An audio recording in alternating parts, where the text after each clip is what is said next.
What's going on, people? Welcome to Live Palace News. As you can see from the title, here we go. According to Fabrizio Romano, it is all complete.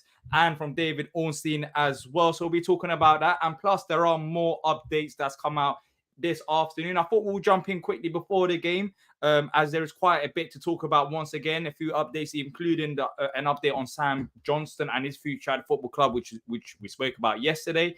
Hopefully, I'll be joined by T soon. I know he's running a bit late, but I thought we might as well just jump on live and see what everyone is saying before we get started. First of all, before we do get into the Palace news, how's everyone feeling? How's everyone feeling ahead of the game tonight? By the way, there is another update on that because Mark Guéhi is in the squad. He was pictured around Selhurst Park, I believe.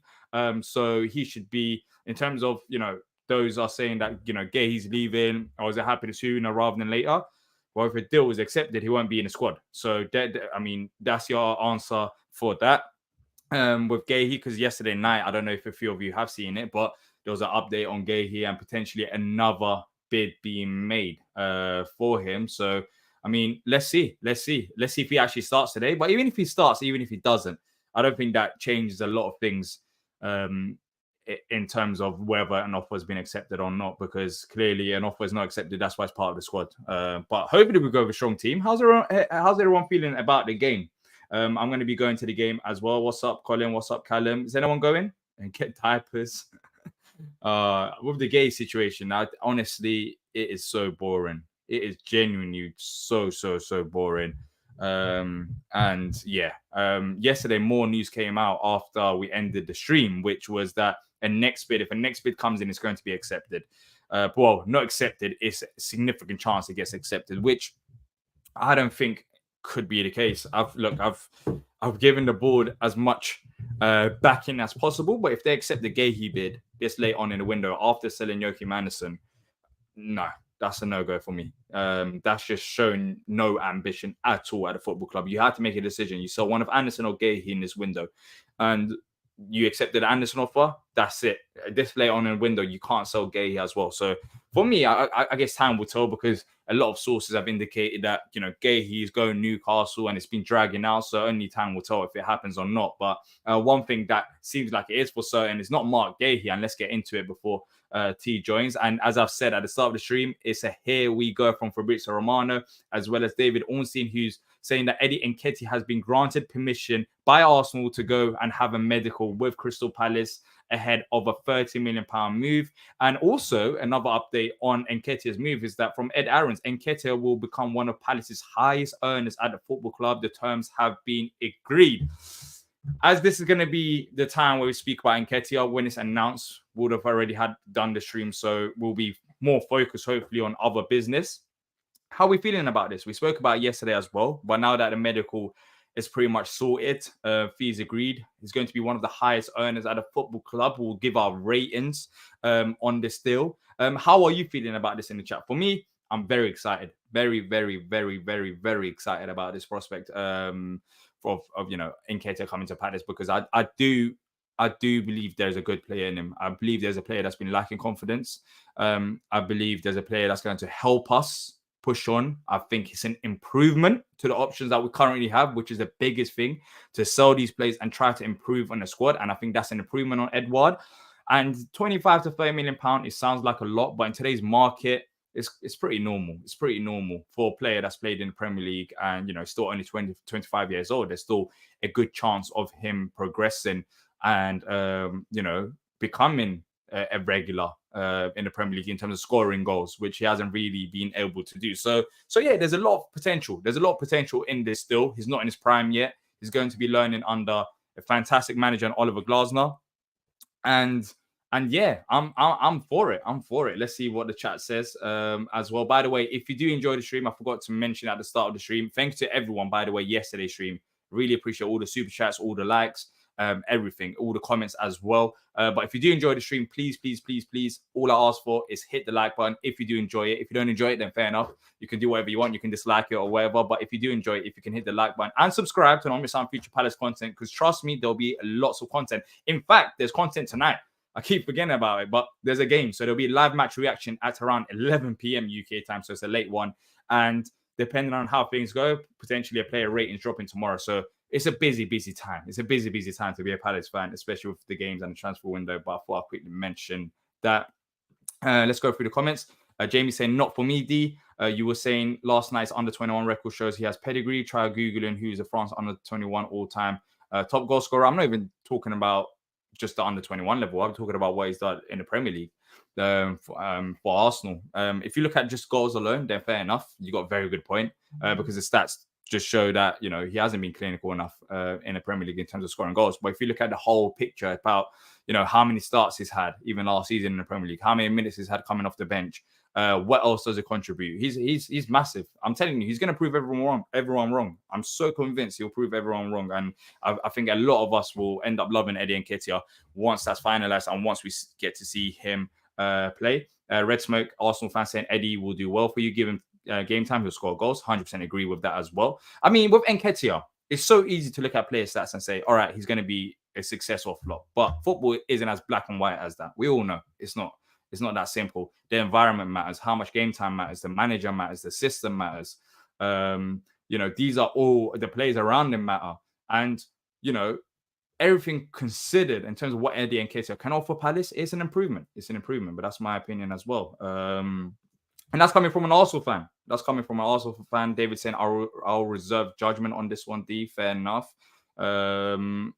Well, I mean, trust me, there's more to talk about today than just Eddie Nketiah, but we'll give our ratings out of 10 as well. Sib saying reserving judgment at the moment, but I think it's a lot to spend on a position we don't necessarily need. Would have liked us to spend £30 million on a 10 or centre back, which could still happen, of course. In terms of a centre back, I don't think we've needed to spend around £30 million because as we've spoke about many times, and we'll give a quick update on the latest with Lacroix, it seems like he could be potentially coming to the football club for much less and is a quality player. So yeah. But I do get at times maybe spending that kind of money on different positions, maybe such as a number 10 or so. But for me, look, there's another Edouard update. For me, it might end up being that we net spend less than what's being put out there with 25 plus the 5 million in add-ons. I don't think it's going to be that kind of scenario, especially if we saw Edouard, which is another club, a Premier League club interested in Edouard, and the price involved, if it is true, is very good. So yeah, where do you think he'll play? Look, he'll be playing up front, and the question is, does he play alongside Mateta? Do we change the formation to have two up front, or does he, you know, him and Mateta battle it out? But I am not ruling it out in terms of his style of play, in terms of what he can bring. I won't rule out Glasner trying him behind Mateta alongside Eze as well. I think there is a potential there for him to have that kind of role in the meantime. So yeah, that's not out of the means. No, he's not for his release clause means nothing in Portuguese. I don't know what you're talking about. I guess there's another chat going on there. Thank you for taking Eddie and Rob of us. Rob is, no one even talks about Rob Holding. He's just there, and I was cheap, but we'll see.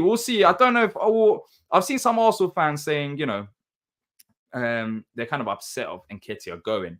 And that's not to Palace fans, just around them. I think there's a split between Nketiah amongst the Arsenal fans. But let's just say this. I don't think he's a player that you have in your team if you're going and striving to win the league.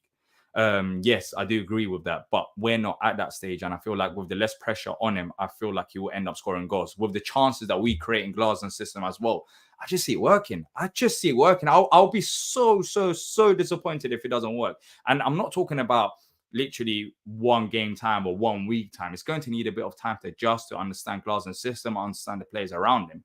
But you know, I think that time will come. So he will end up working. Stevenson, I know we need other positions. Really pleased with Nketiah signing. He has pace and movement and will bring goals if he gets the minutes on the pitch. Let's go. Mike saying bidding limit should be enforced. Any fourth or fifth bids should be voided. Yeah, we spoke about Guéhi. In all honesty, people, I don't really want to talk about him. There's no further updates than what I just said at the start of the stream. It is boring and it is tiring to talk about him. Jack saying 2 or 3-1 win. I reckon we wouldn't be surprised if we lost on penalties. Don't say that. We can't lose. We can't lose today. We need to win convincingly in 90 minutes time. Now, people, let's move on. Actually, before we move on, I forgot to say the ratings out of 10. What do we give this rating out of 10? What's going on? What's going on, bro? I'm good. I'm good. We're just giving Eddie Nketiah rating out of 10 before moving on to other targets. Just your thoughts before you give a rating for Nketiah. Now that the medical seems like it's complete, everything's sorted, £30 million. We've got it. Here we goes as well. Are you excited? I am. I am. This is a very good pickup for us. Um, I like the fact that once again you're getting a guy who's Premier League experienced, who's still on the younger end, only 25 years old, and I think he brings something to us in attack that we don't currently have, which is important, I do believe. So I think I'm probably around 8.5 on my rating for this. Yeah. I'm gonna go for 8 as well. Um, Actually, 8. I'm gonna give it. Yeah, I'm gonna give it 8. I could have given it 8.5. I'm very excited about this transfer. It's a transfer, I think, in the right direction. When you're looking at the striker options right now, in terms of what we're seeing with Mateta and Edouard. By the way, with Mateta, fingers crossed it doesn't happen. But there are question marks to see whether he can continue that run of form from last season to this season. There is. Yeah. There is, because it's not like Mateta's been at the football club and has been scoring goals left, right, centre and performing at the level he did towards the end of last season. So it was we can say that maybe a striker isn't up the list in terms of what we need right now.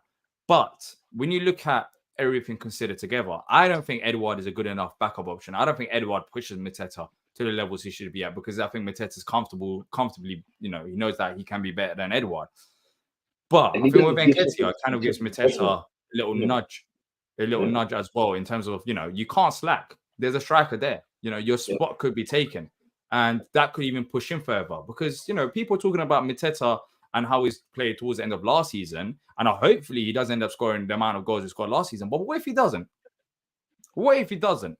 What if we were in a situation of dropping Mateta and having Edouard up front because then Mateta's out of form? Is that really going to be any better? Is that really going to push Mateta forward? I don't think so. I mean, it took a while for Mateta to settle in. Edouard has always been at the football club, but they've kind of like had a mid-off for the majority of the time at Palace in terms of, Mhm. a serious player. Like they've both had some good run of forms, some bad run of forms, goals scored, goal droughts. So yeah, I think this also helps in that category. And it is a position, by the way, that I've been thinking about back on my head. Maybe not for this window, but going forward, that we need to sell, Edouard and replace him with someone else. So now that's out of the way. Hopefully, we focus on other targets. So yeah, let's go through the ratings. Looney saying 9 out of 10. Mike saying 9, 8. We've got would be 10 out of 10 if it was 3 years younger, 7.5. Greetings to LIB. Thank you once again for your super chats yesterday. L saying 8, 7, bit expensive, 7, 7.5, 7.5, 10, 8. All I'm seeing is good ratings. That's the one indication. I think we're all excited about the prospect. Now Yep. Eddie comes to Palace, and Eddie, hopefully, I mean, we will be behind him and hopefully performs at their levels and can reach the potential that he's had all along at Arsenal, which unfortunately for him, he couldn't, show it at Arsenal. Maybe at Palace, different environment, different manager. As I've said, low expectation, less eyes on him, due to the expectation that we have. Of course, different. Arsenal, much bigger club than Palace, and hopefully he succeeds. I'm excited. And now that this is out of the way, the biggest thing is, I mean, when it's announced, we'll give a quick mention once again, but it should be announced hopefully tomorrow or so. We're going to be busy. As I said at the start of the stream, it's going to be hard to do just an Nketiah only type of stream, because, there's going to be, I know tomorrow when Nketiah is announced, there's going to be another massive news drop. That's going to And happen. It's bound to and happen with that's how what we busy. needed to be. We needed to be Yeah. that right at this point. Exactly. So we have to keep it separate. So this is more of like a welcome to the club, Nketiah. How are we all feeling? Yes, have we done something similar? But this is it for Nketiah. And we'll give a quick mention when he's announced as well. And hoping for the best. Hoping for the best for him. I'm really, really excited by the prospect. And the reason why I've said that is because even today, there's just news dropping left, right, center. I think there's just updates coming in as I'm speaking right now on Sam Johnstone. It's going to be a busy end to the window with players leaving and joining the football club. As always, people, if you just joined us now, please hit the like button. If you haven't already done so, it helps us out massively. Let's move on to the next bit of player. And I've mentioned him a few times. Odsonne Édouard, according to Alan Nixon, Premier League new boys, Ipswich Town are looking at Odsonne Édouard if their deal for Broja collapses completely, and that is Armando Broja from Chelsea. Ipswich would take him on loan, and Palace may agree if there's a £20 million deal down the line. This is just like 10 out of 10 scenario for me. Surely it's too good to be true. Then again, I do see Edouard joining one of the newly promoted sides. Why? When you look at what he's done for us since joining, he has scored goals in the Premier League. Mm-hmm. So that doesn't shock me at all. But if we somehow send him out on loan, which I'm not against, but had an obligation to buy for £20 million, so we got £20 million guaranteed for Edouard, and we're bringing in Nketiah. How much we spend on Nketiah? What, this window? £5 million, basically, around that. I mean, if you consider Edouard money, that would be fantastic. It's very hard for me to believe because it will be 10 out of 10, 11 out of 10 for me if this scenario happened. It makes sense that a newly promoted side is interested in a striker like Edouard. Similar to what you've been saying for the longest, the striker market, it's not the best market right now. So if I'm a newly promoted team, I'm probably looking for a guy who has a good proven scoring record in the Premier League that could come in for a decent fee and do some good for us. My question to you is this, D. From what I understand and what has been rumored and talked about is Edouard is in the final year of his contract. So with us putting out the fact that it could be a loan with a buy obligation, that would then mean that we would need him to sign an extension with us prior to going out on loan. Is that correct? Yeah, it should be. Yeah, you can't just sell a player who's not even under your books in a year's time.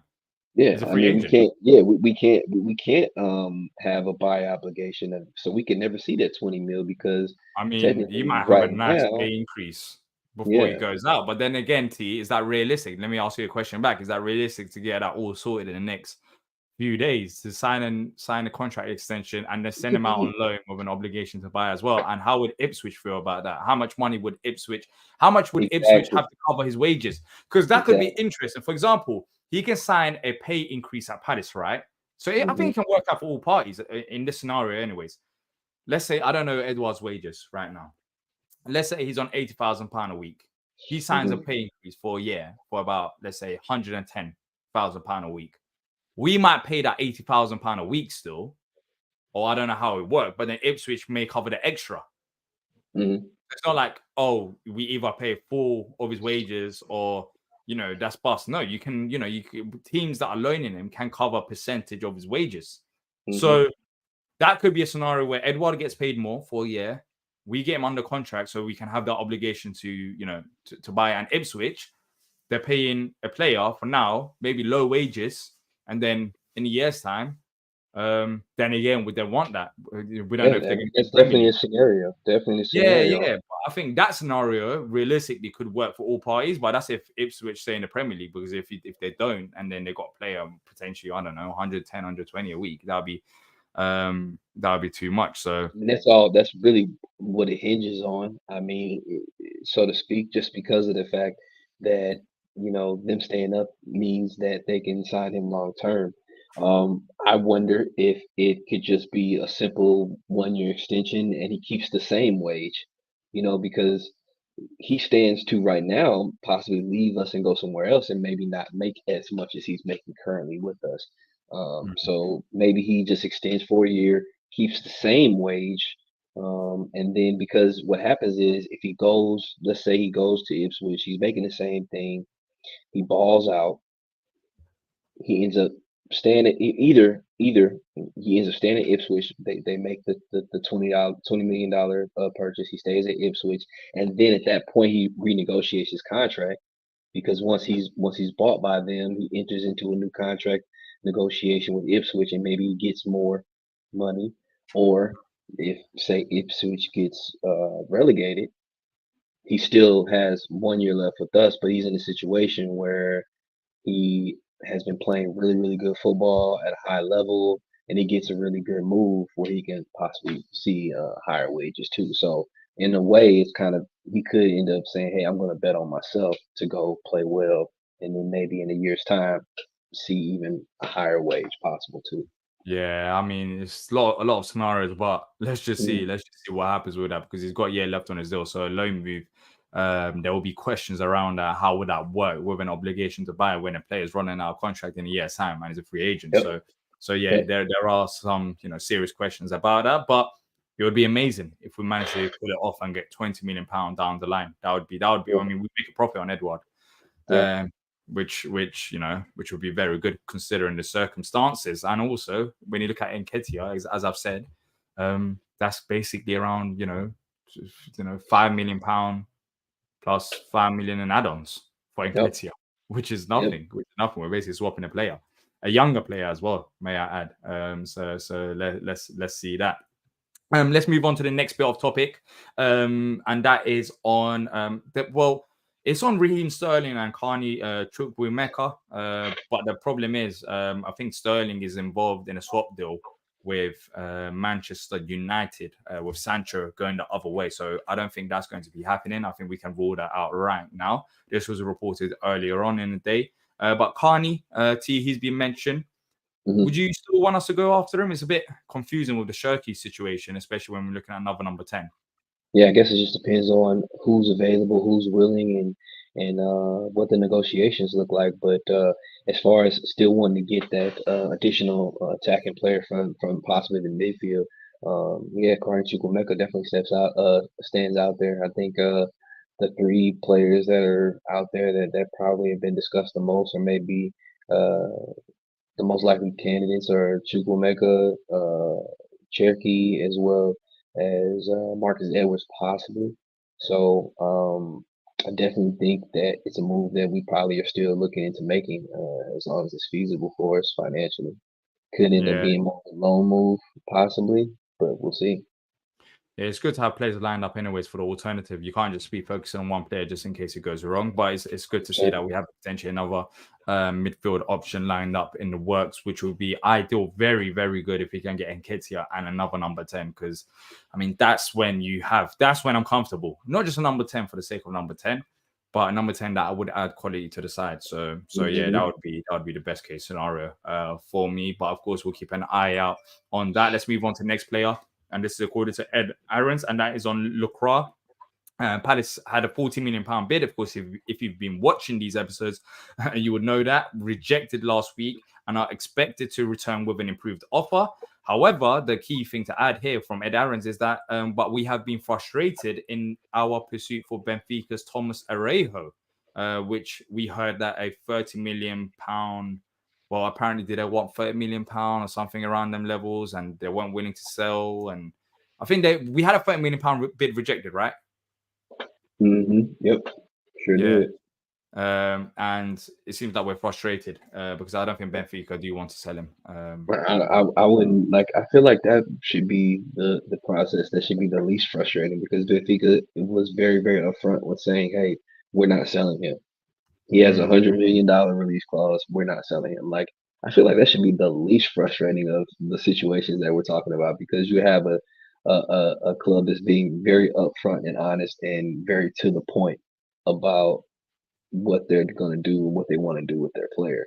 Like, move on. I think it's frustrating that they're stuck on it. I think they should be. I think Dougie really wants him. That's why. Yeah, and it's like, if he's not within your grasp financially, which he's not. I mean, let's be quite honest with you, and the team doesn't want him, move on, man. I feel like getting caught up on it and being stuck on it is only going to be to our detriment in other places, other means. Focus on getting, the Lacroix deal done, or focus on other center back targets that are viable for us. Now that Nketiah is over, well, it should be over now. Hopefully everything confirmed sooner rather than later with the medical complete. I do think it's tomorrow. Put your head down, bring in Lacroix because he's been Yep. mentioned for the past 2 months. Let's Yep. get that over the line. That doesn't relate to Guéhi. That's our Anderson replacement. That's a replacement that we 100% need. So just Yep. get that over the line. Get that Yep. sorted. The centre back next. We've got Nketiah. That's fine. Bring in Lacroix, and then afterwards we can look at left wing back and a number 10. in the last few days. Just get that done and dusted because we need another centre half. You can't sell Anderson and not replace him, which I don't think that would ever be the case. I think they're not that dumb, but just get it over and done with, just to make everyone feel a bit more comfortable on the situation with the centre backs, because we know he's a replacement. So just get it sorted. Get it sorted for around if you're £3 to £4 million off the valuation, and literally we paid Arsenal what they wanted. So just get that deal sorted and let him come to the football club. But another player that's been mentioned, OT, yesterday on Palace News, we spoke about, me and Patrick, is that Joe Gomez potentially coming to Crystal Palace. But according to Graham Bailey, Joe Gomez will not be leaving Liverpool despite all the rumours of a move to Crystal Palace.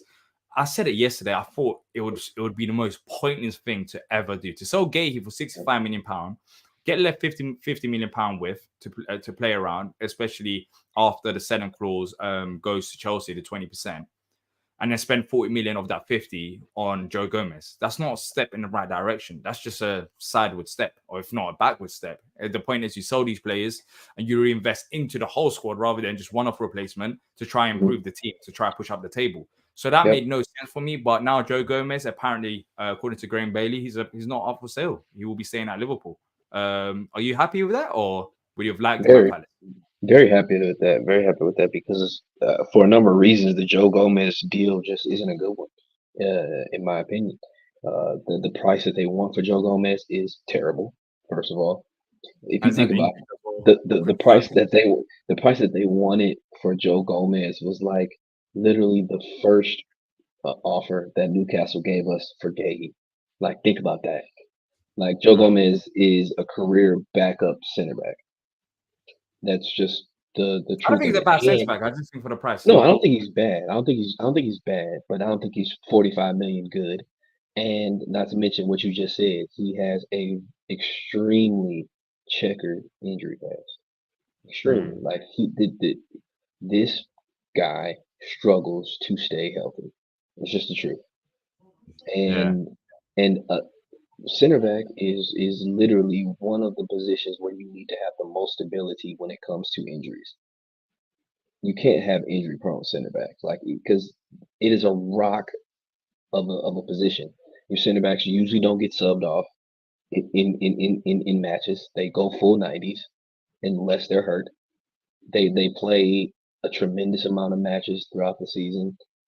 You can't afford to be gambling on a replacement level player for a Mark Guéhi in this situation, or a Joachim Anderson, for a guy who's going to be extremely expensive and then won't be able to play because he gets hurt so much. So it's not a good move for me. Yeah, I agree. I agree for the reasons that you've listed. But another player that's been linked with us, according to Ed Aarons, is Kyrgios from Arsenal, the centre back. Arsenal are deciding whether to send him out on loan or to sell him. He's also received interest over in Italy. He hasn't really been mentioned as much. I believe there was one link last week with him maybe making a move to Palace on loan. It doesn't sound too bad. But then again, just keep Guéhi. You cannot, if you're really serious about pushing on with this team and trying to look up the table rather than down, you hold your hands and you just say no to Newcastle. No, we're not selling him. It's too late. We sold Anderson. We want to push on. Selling Guéhi in the last few days would be absolutely criminal. I mean, Glasner, you can tell that he's been frustrated by all the noise. And then to sell, look, there's no reason to sell Guéhi. Look, of course, I understand from a business perspective, he's got 2 years left on his contract. If he doesn't sign a new deal, next summer he's going for much less. I understand that point. I do. But you want to show players like Guéhi why they should be remaining at Palace. You want to show that ambition. Not only Guéhi, Eze and Walton and all of these other players. If you sell Elise and then you sold Anderson, and then you spoke in the media talking about not wanting to potentially sell both Anderson and Guéhi, and then you ended up selling Guéhi as well. Let's be honest. No one's gonna believe that we really want to push on. That's just not good enough under Glasner. It's not good enough. So and it's hard to take your word. Guéhi, we just have to say, too late in the window. No. Simple as. If we are serious as a football club, That is what we say. Because we had an option.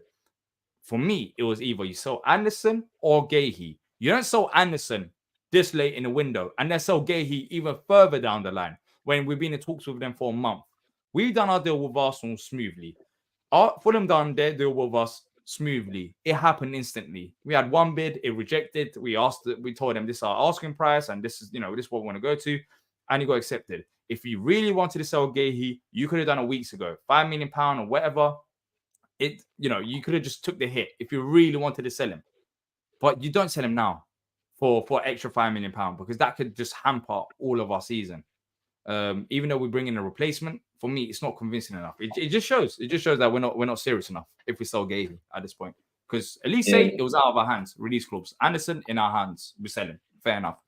Guéhi in our hands, we sell him. That's it. That's it for me. That's not serious. It feels like an era of self-sabotage if you sell him at this point. I mean, Yeah. I understand. I understand that the money piece, the money could be high. It could be 70 million, and that's a lot. But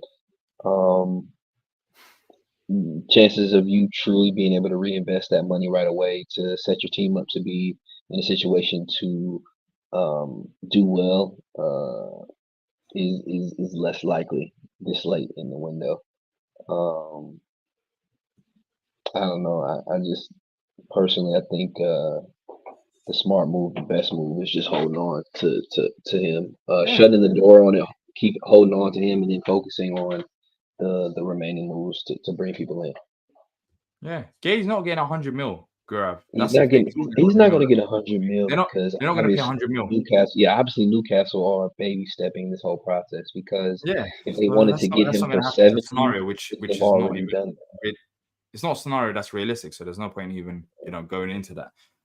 So yeah, I mean, we made our decision. We sold Anderson. You either hold Anderson and sell Guéhi, or you sell Anderson and keep Guéhi.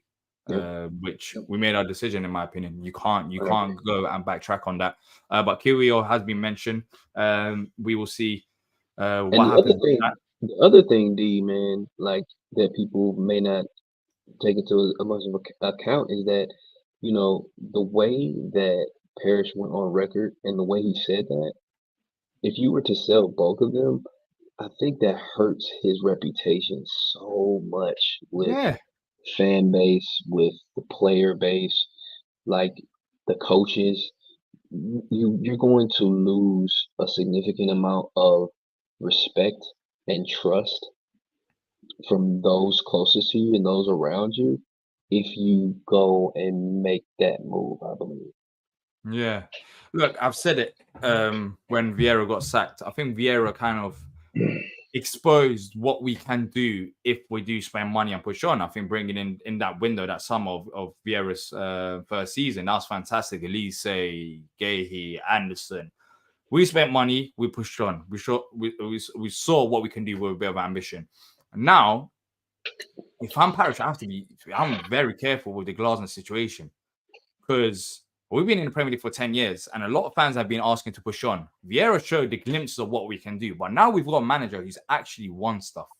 Won the Europa League. He's our most successful manager we've had in the Premier League. So I think it's for him. I think this is the perfect time to kind of prove yourself that you are serious about what you say about pushing on, because this is it. Like, if you fumble Glasner, if Glasner walks out, if Glasner gets frustrated with our summer business and he walks out, then I think for Parrish, I think that's it.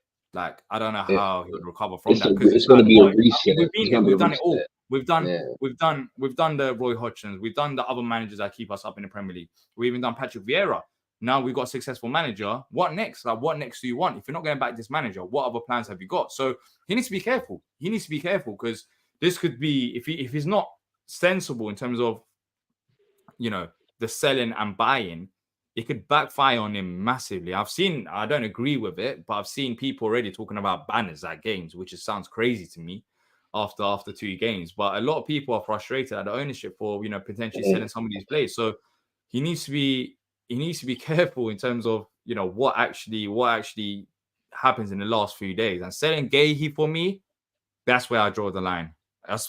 And this is coming from someone who was very open to selling Guéhi It's just the circumstances have changed. The situation has changed. We've got less than what? We got 3 days left of the window. We got 3 days left. We sold another centre back. Circumstances have changed. You have to stand on your ground. You have to say to Newcastle no. So it's up to him. It's up to him what he wants to do. But I don't think he'll be silly enough to sell Guéhi this late on in the window. Especially because it takes us so long to get things done. Like, look how long it's taken us to secure this deal for Lacroix. Like, if we were to lose Guéhi as well, like it's hard to believe that we would get it done fast enough to even have if we do get it done, we lost Guéhi. replacement. We lost Guéhi and Anderson. It's not even about getting the deals done. It's about just the ambition element.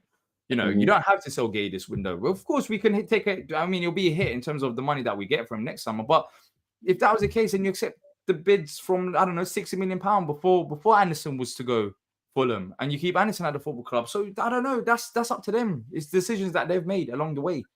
So it's not even about the replacement side of things at this point. It's about just, you know, trying to push on as a football club. That's where it goes. But yeah.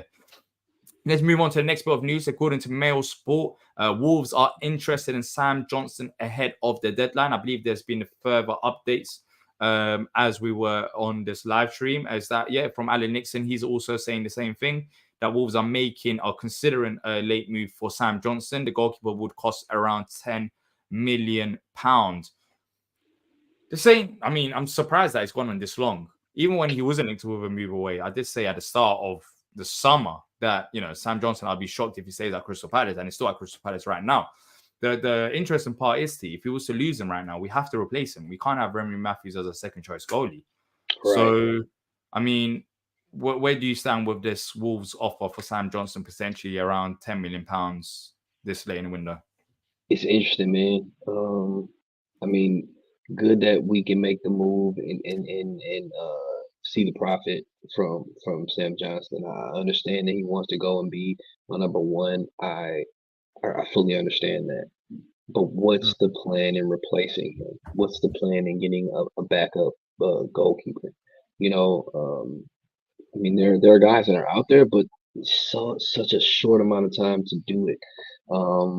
It makes me wonder also, like, you know, was that move for the kid that we brought into the academy something that could be in preparation for Johnstone moving on? I mean, he is 22, but I don't know. You know, that, like, would you be okay with that? Honestly, I wouldn't, because I don't know. Maybe just the fact that there's a lot of it was considered an academy signing as well at age of 22. It's considered an academy signing. He hasn't played at a super high level. I think he's played, like, the highest since he's played is League One. To that regard, it's like, you know, if that's the plan, you might as well go with Remy Matthews. At least Remy Matthews played first team football at a professional level. You know what I mean? Nah, I wouldn't want to go for Remy Matthews. I'll just tell you that. No, what I'm saying is in comparison to that. You know what I mean? I believe he's played at League One level. Louis. League One is the highest he's been. You know, so I don't see that really being the strategy. I hope it's not the strategy. So I guess for me, I hope that they got something in that's planned.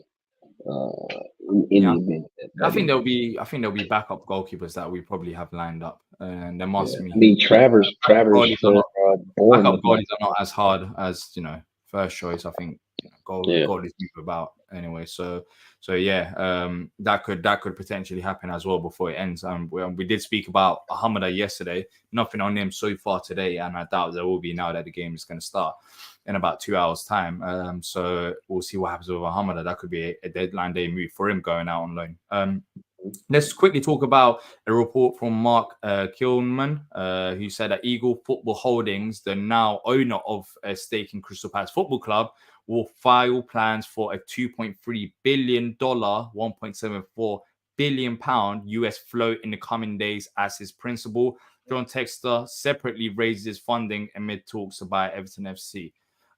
So interesting. I think that is to do with putting Eagle Football on the stock exchange. So I guess, works around that. But you know, I don't think Palace will be involved. Well, Eagle football technically he does hold Palace, but I think, you know, we'll be out of it before all the processes are sorted and completed. Anyways, I don't think it's a case of it's a day later. Oh, you know, Eagle football is there. It takes a while for these things to happen. Mm-hmm. Yeah. It's definitely the continuation of the plan that Texas had since the beginning, and making Eagle Holding a publicly traded company. So he's definitely following through on what he was looking to do, and I'm guessing that float that he's going to be getting is what's going to be aiding him in the purchase of Everton. So it's kind of like a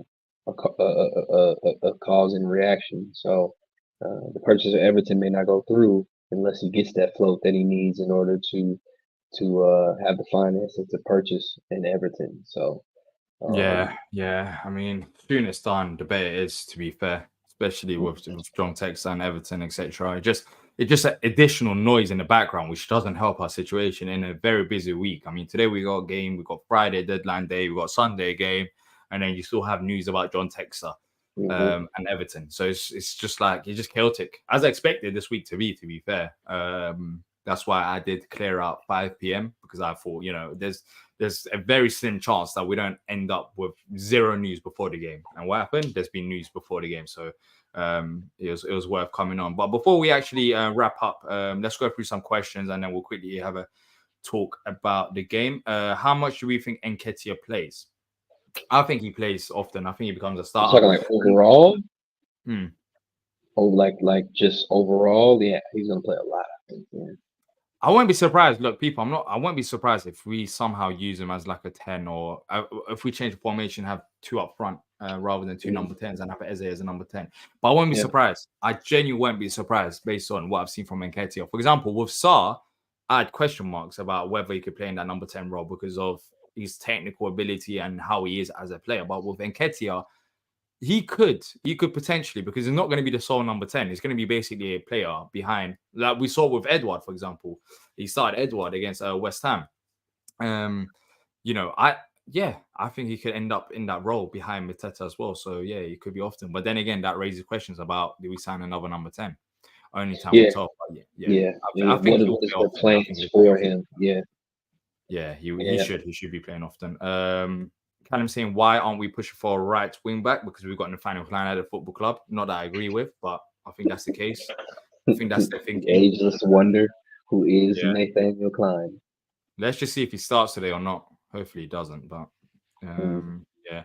Callum saying, why aren't we trying to sign a right wing back? Klein is not adequate backup, as we just said. You know, that's the decision from the football club. Do you think any academy players will feature tonight? No.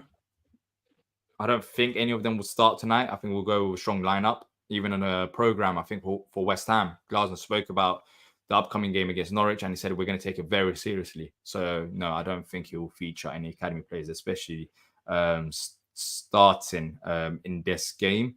Is there any other questions? If there isn't, we're just going to wrap up because I have to go to the stadium. I have to go to the game. I'm going to go a bit early.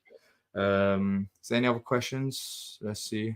I don't think there is, but people, it seems like we've got our 4th signing, right? Kamada, Sarr, and Riyad. It should be announced sooner rather than later. But before we do wrap up, let's just actually see how many likes that we're on before people do leave. We are on 101. There's nearly 200 of you here. Let's see if we can hit 120 before we wrap up the stream. Look, tonight we'll be here for the live match reaction. Of course, we're facing Norwich in the Carabao Cup. Massive game in terms of momentum and also for fitness levels as well, to try and get the players up to speed. I'll be at the game. I'm excited about the game as well. It should be a strong lineup. If you haven't already done so, you've still got a few hours. Check out the match preview and most importantly, the opposition preview as well.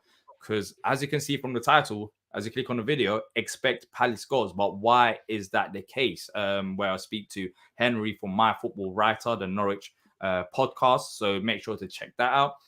Thanks to every single one of you that's joined us live. Hopefully we catch up with you at around 11 p.m. UK time for the live match reaction. So yeah, until then, people, keep safe, enjoy the game, and up the Palace. Up the Palace.